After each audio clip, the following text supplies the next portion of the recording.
Assalamualaikum warahmatullahi wabarakatuh. Perkenalkan, nama saya Ditya Zahra dari kelas 129. Di video kali ini, saya akan membuat kalori sederhana, yaitu membuat mayones. Dan membahas kenapa sih membuat mayones termasuk dalam materi kalori sederhana. Untuk mempersingkat waktu, mari kita ke video pembuatannya. Oke, alat dan bahan yang akan kita gunakan kali ini. Untuk alat, di sini ada mangkok, alat untuk mengaduk, dan 1 buah sendok. Lalu, untuk bahan yang akan kita gunakan yaitu ada 220 ml minyak, 1 buah kuning telur, setengah sendok gula, setengah sendok garam, dan 1 sendok perasan jeruk nipis. Oke, langkah pertama yang akan saya lakukan yaitu memasukkan 1 butir kuning telur ke dalam mangkuk. Setelah itu, kita masukkan perasan jeruk nipis. Setelah itu, kita aduk sampai warnanya pucat.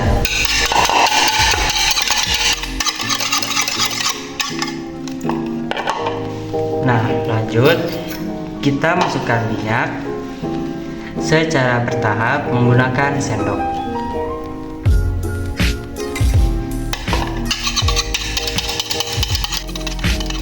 Nah, di sini kita harus terus memberikan minyak secara bertahap dan mengaduknya hingga teksturnya berubah menjadi kental dan menggumpal.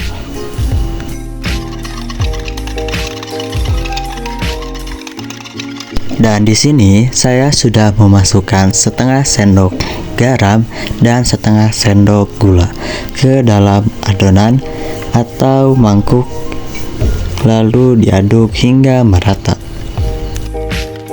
Dan di sini karena adonannya sudah terlihat menggumpal dan teksturnya sudah cukup, maka adonan mayones tersebut sudah siap dan selesai.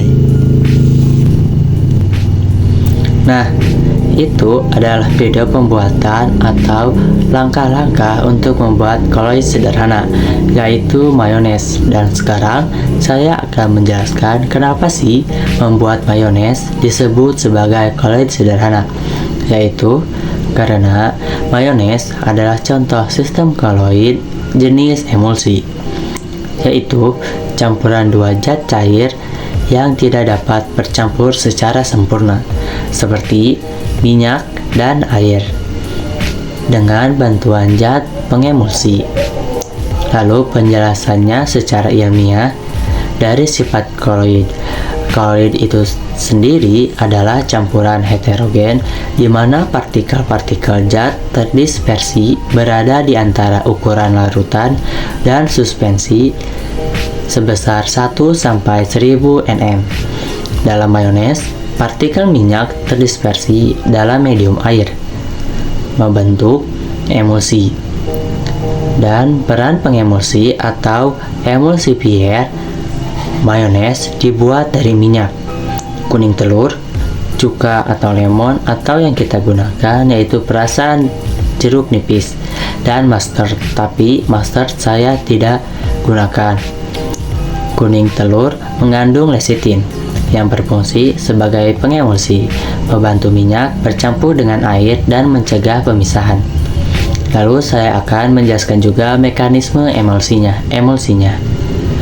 Saat minyak diaduk dengan kuning telur atau cuka atau yang saya gunakan perasan jeruk nipis, partikel minyak terpecah menjadi tetesan kecil yang terdispersi dalam air.